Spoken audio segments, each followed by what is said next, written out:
Jepang masuk Indonesia. Sejarah mencatat, Jepang resmi mengambil alih Indonesia dari Belanda setelah penandatanganan Perjanjian Kalijati.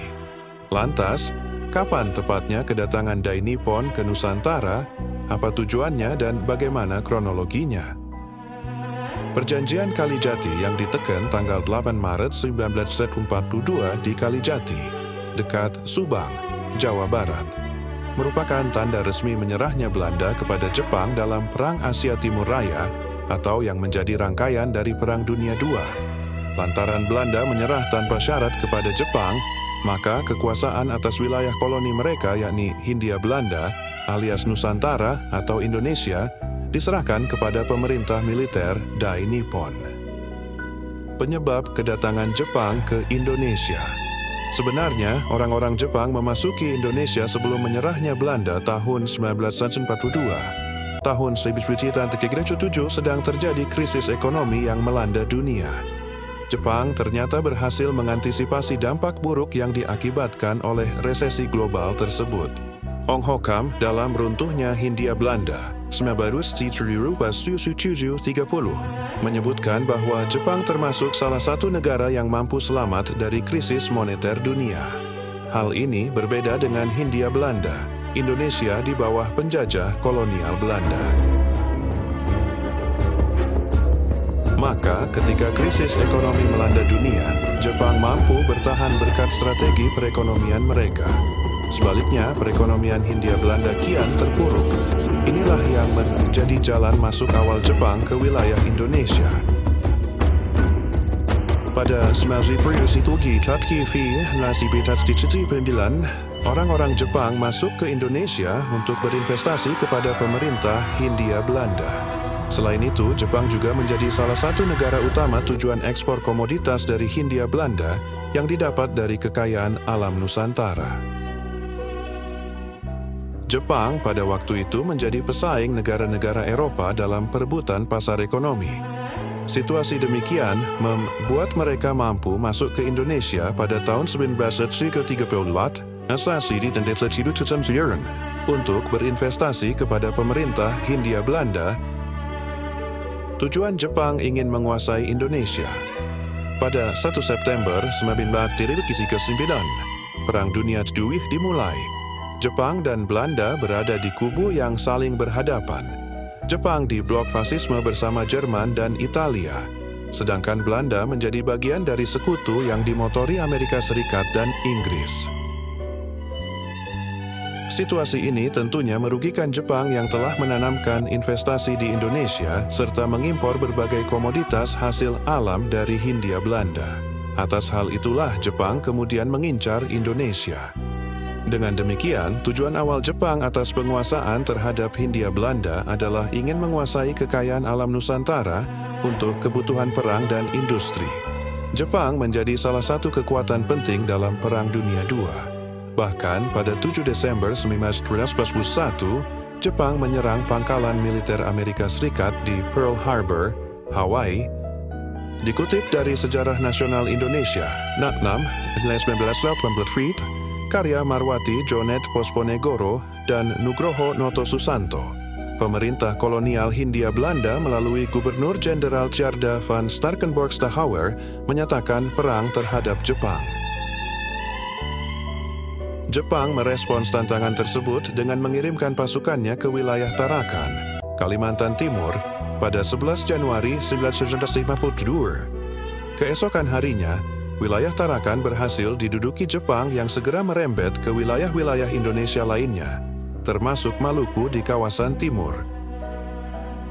Kronologi masuknya Jepang ke Indonesia. Keberhasilan Jepang menduduki Tarakan kemudian diikuti dengan didudukinya wilayah-wilayah lainnya. Balikpapan dan Pontianak, misalnya, masing-masing berhasil dikuasai Jepang tanggal 24 Januari 1942 dan 29 Januari 1942. Berikutnya, berturut-turut pada 3 Februari 1942 dan 10 Februari 1942, Gili, Ran, Samarinda, dan Banjarmasin yang direbut Jepang dari Belanda. Setelah menguasai Kalimantan dan Maluku, pasukan Dai Nippon melanjutkan ekspansi ke wilayah Sumatera. Tanggal 14 Februari 1942, Jepang mengerahkan pasukan payung untuk menduduki Sumatera. 2 hari kemudian, tepatnya tanggal 16 Februari 1942, Palembang dan sekitarnya berhasil diduduki. Keberhasilan tersebut membuat Jepang semakin bertekad menguasai Jawa. Jepang menduduki wilayah Teluk Banten di Jawa Barat dan Kragan di Jawa Tengah pada awal Maret 1942.